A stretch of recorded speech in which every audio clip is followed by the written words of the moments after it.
వద్దు వద్దు వద్దు అడగొద్దు అడగొద్దు ఆ ఒక్కటి అడగొద్దు అడగొద్దు ఆ ఒక్కటి అడగొద్దు.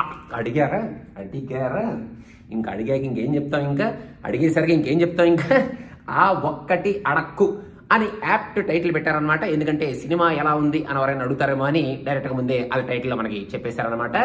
అసలు ఈ సినిమా చూసిన తర్వాత నరేష్ గారు, మీరు యాక్చువల్గా back to comedy, back to the form అన్నట్టు కామెడీ అన్న పేరుతో ఇలాంటి సినిమాలు యాక్ట్ చేయడం కన్నా సీరియస్ సినిమాలు నాంది, ఉగ్రం లాంటి సినిమాలు యాక్ట్ చేసి మీలో ఉన్న ఆ బ్యూటిఫుల్ యాక్టర్ని, ఫెంటాస్టిక్ యాక్టర్ని మాకు చూపిస్తూ ఉంటే ఆడియన్స్ ఇంకా ఎక్కువగా మిమ్మల్ని లవ్ చేసి యాక్సెప్ట్ చేస్తారు అనేది నా పర్సనల్ ఫీలింగ్ అనమాట.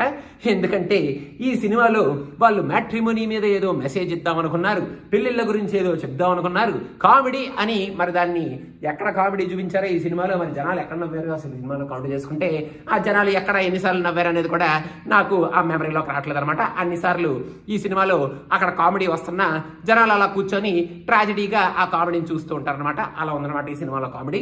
ఇంకా సినిమా ఫస్ట్ హాఫ్ లో పెళ్లి కాలేదని చెప్పి మ్యాట్రిమోనీ అని చెప్పి అదని ఇదని ఏదో కామెడీ సీన్లు ట్రై చేస్తూ ఉంటారు. అక్కడ జోకులు వస్తూ ఉంటాయి, జోకులు అనుకోవాలన్నమాట మనం ఆ జోకుల్ని. అలా ఉంటాయి ఆ జోకులు.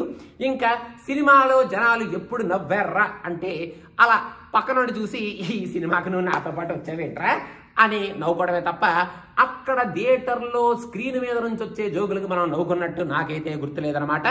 ఇంకా ఫస్ట్ హాఫ్లో ఇంటర్వెల్ ముందు ఒక బ్యాంగ్ అని చెప్పి మొఖాలు పగిలిపోయేటట్టు ఒక బ్యాంగ్ ఇచ్చారు బాబు. ఆ బ్యాంగ్తో సెకండ్ హాఫ్కి వచ్చిన తర్వాత అసలు సెకండ్ హాఫ్లో ఎమోషను, సెంటిమెంట్, సిమెంట్, కాంక్రీట్ ఇలా చాలా చాలా ఎలిమెంట్స్ పెట్టి లాస్ట్లో ట్విస్టుల మీద ట్విస్టులతో జనాల్ని అలా కుర్చీలో కూర్చున్న వాళ్ళని అలా అలా అలా అలా నెమ్మదిగా కుర్చీల్లోంచి ముందుకు జారగొట్టి ఇంకా ఫైనల్గా లేచి మేము వెళ్ళిపోతాం అనేటట్టు లాస్ట్లో క్లైమాక్స్ ఇచ్చారనమాట. క్లైమాక్స్ మాత్రం అసలు ఏదో మెసేజ్ చెప్పి, ఏదో అసలు పెళ్లి కాని వాళ్ళకి ఈ మ్యాట్రిమోనీస్ అని ఏదేదో చెప్పి మొత్తానికి అసలు ఈ సినిమాలో ఏం చెప్పాలనుకున్నారు, ఈ సినిమాలో అసలు కామెడీ ఎక్కడుంది, ఈ సినిమాకి అసలు మనం ఎందుకు వచ్చాము, అసలు అల్లరి నరేష్ గారు ఈ సినిమా కామెడీ సినిమా అన్నిసార్లు ఎందుకు చెప్పారు, అసలు ఏమిటో అనుకొని మనం థియేటర్లోకి చెప్పాను కదా పక్కన చూసి నవ్వుకుంటూ అలా వెళ్ళిపోతాం అనమాట సినిమాకి మనం వచ్చినందుకు. ఇంకా నరేష్ గారు ఈ సినిమాలో పెద్ద చేసిన యాక్టింగ్ కూడా నాకైతే యాక్టింగ్ మరి ఏం చేశారో యాక్టింగ్ అనేటట్టే ఉంది తప్ప అబ్బా నరేష్ గారు ఈజ్ బ్యాక్ నాన్న అన్న ఫీలింగ్ అయితే నాకు రాలేదు బాబు. ఇంకా మన హీరోయిన్ కూడా అలాగే ఉందన్నమాట. ఆ అమ్మాయి చేసిన యాక్టింగ్ కూడా నాకైతే అబ్బా what a beautiful acting by our చిట్టి అనేటట్టు ఆ అమ్మాయి యాక్టింగ్ కూడా ఫ్యాంటాస్టిక్ గా ఉందని నాకైతే అనిపించలేదు.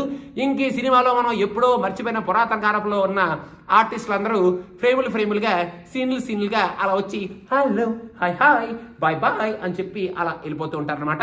అలాంటి ఆర్టిస్టులు ఫస్ట్ నుంచి లాస్ట్ వరకు ఎటువంటి ఉపయోగం లేని సీన్స్ లో వచ్చి అలా ఉపయోగం ఉన్నాం మేము అన్నట్టు ఒకసారి మనకు కనిపించి వెళ్ళిపోయే ఆర్టిస్టులు ఈ సినిమాలో మరి చాలా మంది ఉంటారు అనమాట. సో మొత్తానికి ఈ సినిమాలో గట్టిగా లాగి పెట్టి కొడితే ఫస్ట్ నుంచి లాస్ట్ వరకు ఒక 2 సార్లు జనాలు ఊహు అని చెప్పి నవ్వినట్టు నాకైతే అనిపించింది అనమాట. ఇంకా మిగతాదంతా ఈ సినిమాలో అక్కడ కామెడీ వస్తున్నా మనలో కామెడీ రాదు, అక్కడ ఎమోషన్ ఉన్నా మనలో ఎమోషన్ పడదు, అక్కడ మెసేజ్ ఉన్నా ఆ మెసేజ్ మనం రిసీవ్ చేసుకోం, సినిమా ఎటువైపు వెళ్తున్నా అంత ఎక్సైట్మెంట్ మనకు రాదు, అక్కడ ట్విస్టులు అవి ఇవి వస్తున్నా ఆ ట్విస్టులకి మనం ట్విస్ట్ అయిపోవడమే తప్ప ఆ ట్విస్టులు మనల్ని పెద్ద డిస్టర్బ్ చేసినట్టు కూడా మనకు అనిపించదు. చివరికి చెప్పాను కదా పక్కన చూసి నాతో పాటు ఈ సినిమాకి నువ్వు కూడా వచ్చావరా, ఆ ఒక్కటి అడకరవే అనుకుంటూ మనం వాడితో కూడా చెప్పుకుంటూ థియేటర్లోంచి బయటకు వెళ్ళిపోయి ఇంకా ఇంట్లో వాళ్ళందరితో కూడా రేపు పొద్దున మనం ఆఫీస్కి వెళ్ళిన ఆఫీస్ వాళ్ళందరూ కూడా సినిమా టైటిల్ మళ్ళీ రిపీట్ చేసుకుంటూ మనం ఈ సినిమాని చూసాం అని చెప్పుకోవచ్చు అనమాట మనం హ్యాపీగా. సో అదనమాట సంగతి గైస్. ఆ ఒక్కటి మాత్రం అడగండి. మొత్తం ఎంత చెప్పిన తర్వాత ఆ ఒక్కటి మళ్ళీ అడుగుతారో మీరు, ఆ ఒక్కటి మాత్రం అడగండి. నేను మాత్రం మిమ్మల్ని ఒకటి అడుగుతాను, సినిమా పిచ్చాక వెంటనే సబ్స్క్రైబ్ అయిపోండి. And we will come up with more and more exciting stuff అనమాట. We are coming with more reviews and more videos. So మీరు మాత్రం సినిమా గురించి ఆ ఒక్కటి మాత్రం అడగండి, ఆ ఒక్కటి మాత్రం అడగండి అనమాట. అదనమాట సంగతి. అడగరే ఆ ఒక్కటి మాత్రం అడగరా.